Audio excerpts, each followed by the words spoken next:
Hi friends, வணக்கம் and welcome back to Devi's Kitchen. இன்னைக்கு lunch routine தான் பார்க்க போறீங்க. சோ சிம்பிளா ரசம் தான் வச்சிருக்கேன். கூட சைடு டிஷ் பாத்தீங்கன்னா நான்வெஜ் சைடு டிஷ் தான் பண்ணிருக்கேன்.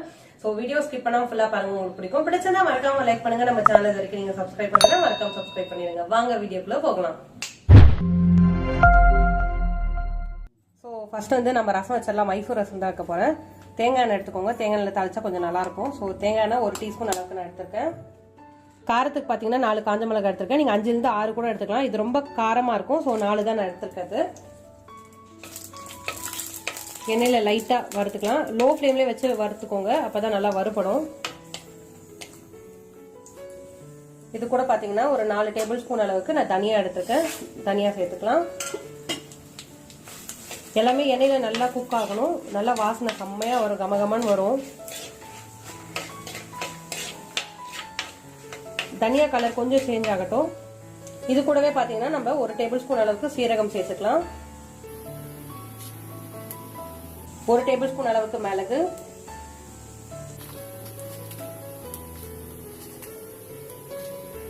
1 டீஸ்பூன் அளவுக்கு வெந்தயம் சேர்த்துக்கலாம். வெந்தயம் சேர்த்துக்கோங்க, நல்லா இருக்கும். சேர்த்துட்டு இதெல்லாம் நல்லா ஃப்ரை பண்ணிக்கலாம். லோ ஃப்ளேம்லேயே வச்சு குக் பண்ணுங்க, அப்பதான் நல்லா வாசனையா நல்லா இருக்கும். கருவேப்பிலை இருந்தால் கூடவே கருவேப்பிலை சேர்த்துக்கோங்க. இது கூட பார்த்தீங்கன்னா பெருங்காயம் சேர்த்துக்க போகிறேன். பெருங்காயம் இருந்தால் பெருங்காய கட்டி சேர்த்துக்கோங்க.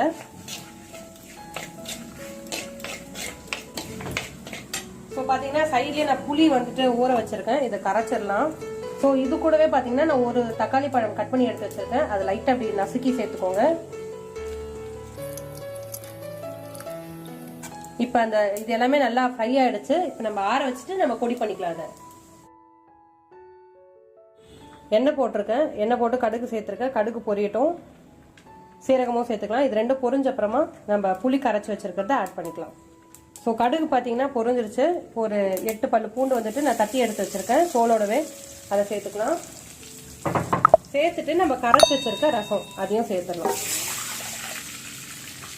சேர்த்துட்டு இது நல்லா கொதிக்கட்டும். அதுக்கப்புறமா நம்ம என்ன பண்ணணுன்றது பார்க்கலாம். இது நல்லா கொதிக்கட்டும். தக்காளி கரையணும். ரசத்துக்கு தேவையான அளவுக்கு உப்பு சேர்த்துக்கோங்க. இது ஃபர்ஸ்ட் நல்லா கொதிக்கட்டும். நான் அந்த அடுப்புக்கு டிரான்ஸ்ஃபர் பண்ணிடுறேன். சைட்லேயே கருவாட்டு நம்ம வறுக்க ஆரம்பிச்சிடலாம். ஸோ நம்ம அரைச்சி வச்சிருக்க ரசப்பொடி வந்துட்டு ஆறிடுச்சு. இது நம்ம பவுடர் பண்ணி ஃபர்ஸ்ட் எடுத்து வச்சுக்கலாம்.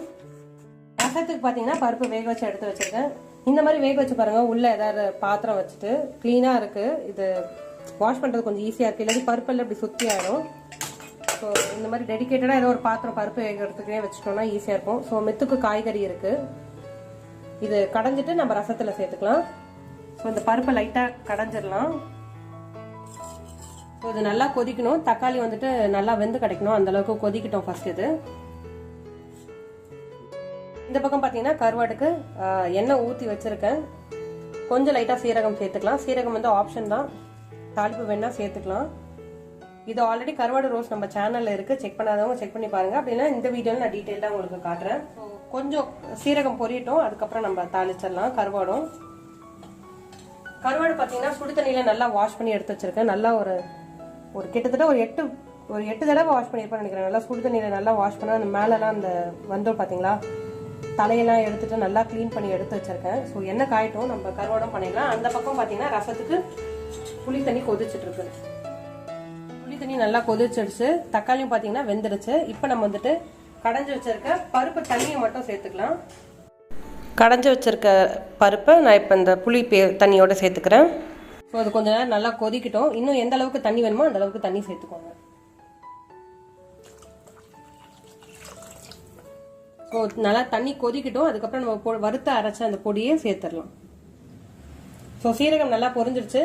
இங்கே பார்த்தீங்கன்னா வெங்காயமும் பூண்டும் நான் தட்டி எடுத்து வச்சிருக்கேன். பூண்டு வந்து 10 பல்லு பூண்டு தட்டி எடுத்து வச்சிருக்கேன். வெங்காயம் நல்லா ஒரு 2 பெரிய வெங்காயம் எடுத்துருக்கேன். அது எண்ணெயில் சேர்த்துட்டு கொஞ்சமாக கருவேப்பிலையும் வச்சிருக்கேன். வெங்காயம் கலர் நல்லா சேஞ்ச் ஆகணும். அந்த அளவுக்கு ஃப்ரை பண்ணாதான் கருவாடு நல்லா டேஸ்டாக இருக்கும்.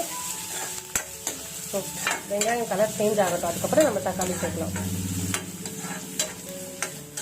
ரசம் பார்த்தீங்கன்னா நல்லா கொதிச்சுட்டு இருக்கு. இப்போ பருப்பு தண்ணியெலாம் சேர்த்துட்டு இப்போ நம்ம இந்த அரைச்சி வச்சிருக்க பொடியை சேர்த்துக்கலாம். பொடி வந்து கிட்டத்தட்ட ஒரு 2 டேபிள் ஸ்பூன் கிட்ட சேர்த்துக்கோங்க, நல்லா இருக்கும். அப்பதான் நான் கரெக்டா இந்த அளவுக்கு ஏத்த மாதிரி தான் நான் அரைச்சு வச்சிருக்க பொடியை. ஸோ நான் மொத்தம் சேர்த்துக்க போறேன். ஸோ இப்போ கொஞ்சமாக இதில் வெல்லம் சேர்த்துக்கலாம். வெல்லம் ஆப்ஷன் தான், பட் நீங்கள் சேர்த்துக்கோங்க, நல்லா இருக்கும்.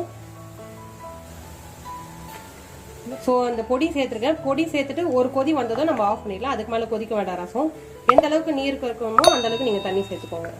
வெங்காயம் பார்த்தீங்கன்னா நல்லா ஃப்ரை ஆகிடுச்சு. இந்த அளவு ஃப்ரை ஆனால் தான் நல்லாயிருக்கும் டேஸ்ட்டாக. ஸோ இப்போ ஒரு தக்காளி பழம் கட் பண்ணி எடுத்து வச்சிருக்கேன், அதை சேர்த்துக்கலாம். நீங்கள் அரைச்சும் சேர்த்துக்கலாம், நம்ம ஆப்ஷன் தான். பட் இதிலே தக்காளி வந்து நல்லா கரைஞ்சி வந்துடும். ஸோ தக்காளி நல்லா குக் ஆகிட்டு எண்ணெய் பிரிஞ்சு வரணும், அந்த அளவுக்கு குக் பண்ணிக்கோங்க. கொஞ்சமாக மஞ்சள் பொடி சேர்த்துக்கலாம். தக்காளி நல்லா கரைஞ்சிருச்சு. இப்போ மஞ்சள் பொடி மிளகா பொடி மட்டும் சேர்த்துக்கலாம். மஞ்சள் பொடி சேர்த்துருக்கேன். அடுத்து பார்த்தீங்கன்னா மிளகா பொடி, மிளகா தனியா ரெண்டுமே கலந்த மாதிரி பொடி இது. ஸோ அது காரத்துக்கு ஏற்ற மாதிரி சேர்த்துக்கோங்க. கொஞ்சம் நல்லா காரசாரமாக இருந்தால் தான் நல்லாயிருக்கும். அதனால கிட்டத்தட்ட 1 டேபிள் ஸ்பூன் அளவுக்கு நான் சேர்த்துக்கிறேன். சேர்த்துட்டு கருக விடாதீங்க. மிளகா தனியா கலந்த மாதிரி பொடி 1 டேபிள் ஸ்பூன் அளவுக்கு சேர்த்தாச்சு. இப்போ வந்துட்டு மசாலா வந்து கருகாமல் சிம்லேயே வச்சு குக் பண்ணுங்க. கூடவே பார்த்தீங்கன்னா நம்ம கழுவி வாஷ் பண்ணி எடுத்து வச்சிருக்க கருவாடும் நம்ம சேர்த்துக்கலாம். தண்ணி எதுவுமே சேர்க்காதீங்க, தண்ணி சேர்க்காம தான் ஃப்ரை பண்ணணும். அப்போ தான் நல்லா வந்துட்டு நமக்கு நல்லா அந்த லேயர் கிறிஸ்பியாக கிடைக்கும். ஸோ நல்லா மசாலாவோட கோட் ஆகிற அளவுக்கு இந்த ஃபிஷ்ஷை வந்துட்டு நம்ம வதக்கி விட்டுக்கலாம். அவ்வளோதாங்க. இது ஒரு கிட்டத்தட்ட ஒரு 5 to 10 மினிட்ஸில் குயிக்காக ரெடி ஆகிடும். நல்லா ஹை ஃப்ளேம்லேயே வச்சுக்கோங்க, நல்லா கிறிஸ்பியாக ஆகட்டும். அது கருவாட்டில் பொதுவாக உப்பு இருக்கும். ஸோ சால்ட் மட்டும் பார்த்துட்டு சேர்த்துக்கோங்க எப்பவுமே. இது நல்லா ஹை ஃப்ளேம்லேயே ஒரு கிட்டத்தட்ட ஒரு 5 மினிட்ஸ் இருக்கட்டும், குக் ஆகட்டும். முட்டை தொக்கு சைட்லேயே பண்ணிடலாம். இங்கே பார்த்தீங்கன்னா ரசம் வந்துட்டு நல்லா கொதிச்சிருச்சு. இப்போ கொத்தமல்லி மட்டும் போட்டுட்டு ஆஃப் பண்ணிவிட்டு க்ளோஸ் பண்ணிவிடுவேன். ரசம் அவ்வளோதான், முடிஞ்சிருச்சு. இந்த பக்கம் பார்த்தீங்கன்னா கருவாடும் பார்த்தீங்கன்னா நல்லா ஃப்ரை ஆகிட்டு இருக்கு. நான் சொன்ன மாதிரி ஹை ஃப்ளேமில் நல்லா ஓப்பன் குக் தான் பண்ணிட்டு இருக்கேன். நல்லா வேகணும். அப்புறம் வேகலைன்னா பார்த்துட்டு க்ளோஸ் பண்ணி இன்னொரு 5 மினிட்ஸ் சிம்மில் வச்சு குக் பண்ணிவிடுவேன். ஸோ நல்லா கிறிஸ்பியாக வரும். ஸோ கருவாடும் ரெடி ஆகிட்டு இருக்கு. அடுத்து முட்டை தொக்கு தான் பண்ண போகிறேன். அதுக்கு வந்து பார்த்தீங்கன்னா முட்டை வந்து பாயில் பண்ண எடுத்து வச்சிருக்கேன். கருவாடு பார்த்தீங்கன்னா நல்லா 5 மினிட்ஸ் நல்லா குக் ஆகிட்டு இருக்கு. இப்போயே பார்த்தீங்கன்னா லேயர் ஆல்மோஸ்ட் கிறிஸ்பி ஆகிடுச்சு. இன்னும் கொஞ்சம் நேரம் வேகட்டும் அது. நான் இப்போ வந்து லிட்டு க்ளோஸ் பண்ணி வைக்க போகிறேன் அடுத்து ஒரு 5 மினிட்ஸ்க்கு. முட்டை தொக்கு பார்த்தீங்கன்னா எண்ணெய் போட்டு கடுகு சீரகம் ஒரே ஒரு பச்சை மிளகாய் போட்டு 3 பெரிய வெங்காயம் போட்டு தாளிச்சிட்ருக்கேன். வெங்காயம் கலர் கொஞ்சம் நல்லா சேஞ்ச் ஆகணும். இப்போ பூண்டு இஞ்சி வந்துட்டு நான் அப்படியே தட்டி தான் சேர்த்துக்க போகிறேன். நீங்கள் பேஸ்ட்டாகவும் போட்டுக்கலாம். இஞ்சி பார்த்தீங்கன்னா இந்த மாதிரி துருவி எடுத்துட்டு போகிறேன். அதே மாதிரி பூண்டும் நான் தட்டி எடுத்து வச்சிருக்கேன், அதையும் நம்ம சேர்த்துக்கலாம். இஞ்சி பூண்டை வந்து தட்டி போட்டிருக்கேன். நீங்கள் பேஸ்ட்டாகவும் சொன்ன மாதிரி போட்டுக்கோங்க. இது நல்லா வதங்கட்டும். அதுக்கப்புறம் நம்ம தக்காளி சேர்த்துக்கலாம். இது வந்து குக்கரில் விசில் தான் விட போகிறோம். ஸோ நல்லா குழஞ்சி கிடச்சிரும். இப்போ ஒரு 3 தக்காளி வந்து கட் பண்ணி எடுத்து வச்சுருக்கோம். ஸோ வெங்காயம் பார்த்தீங்கன்னா நல்லா டிரான்ஸ்லூசன்ட் ஆகிடுச்சு. இந்த ஸ்டேஜில் வந்துட்டு ஒரு 3 தக்காளி பழம், நல்லா பழுத்து தக்காளி பழமாக சேர்த்துக்கோங்க பொடி பொடியாக. நீங்கள் மிக்சிலையும் அரைச்சி சேர்த்துக்கலாம். ஸோ இது கொஞ்சம் நேரம் குக் ஆகட்டும். அதுக்கப்புறம் உப்பு, மஞ்சள் பொடி, மிளகா பொடி சேர்த்துக்கலாம். உப்பு தேவையான அளவுக்கு சேர்த்துக்கலாம். சேர்த்துட்டு வதக்கிட்டோன்னா ஈஸியாக வந்துட்டு தக்காளி கரைஞ்சிரும்.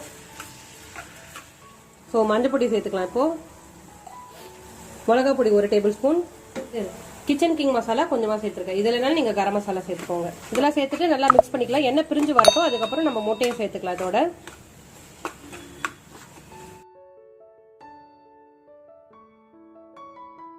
தண்ணி கொஞ்சமாக சேர்த்துருக்கேன். ஸோ இது நல்லா கொதிக்கட்டும். அதுக்கப்புறம் நம்ம முட்டையை சேர்த்துக்கலாம். இந்த பக்கம் பார்த்தீங்கன்னா நல்லா கொதிச்சுட்டு இருக்கு. இதோடவே நம்ம முட்டை சேர்த்துக்கலாம். முட்டை சேர்த்துட்டு ஹை ஃப்ளேமில் ஒரே ஒரு விசில் மட்டும் விட்டு எடுத்துட்டேன்னா சூப்பராக முட்டை தொக்கு ரெடி. ஒரே ஒரு விசில் மட்டும் விட்டு எடுத்தீங்கன்னா தக்காளிலாம் சூப்பராக கரைஞ்சி கிடைக்கும். அதுக்காக தான் விசில் விடுறது. அப்படி வேண்டாம் நினச்சிங்கன்னா ஓப்பன் குக்லையும் பண்ணலாம். நான் இப்போ ஹை ஃப்ளேமில் ஒரே ஒரு விசில் மட்டும் விட்டு எடுத்துகிட்டு போகிறேன். ஸோ சூப்பராக குக் ஆகிடும். ஸோ பார்த்தீங்கன்னா ஹை ஃப்ளேமில் ஒரே ஒரு விசில் மட்டும் விட்டு எடுத்தேன். ப்ரெஷர் இறங்கிடுச்சு. எண்ணெய்லாம் பிரிஞ்சு சூப்பராக தொக்கு ரெடி ஆகிடுச்சு.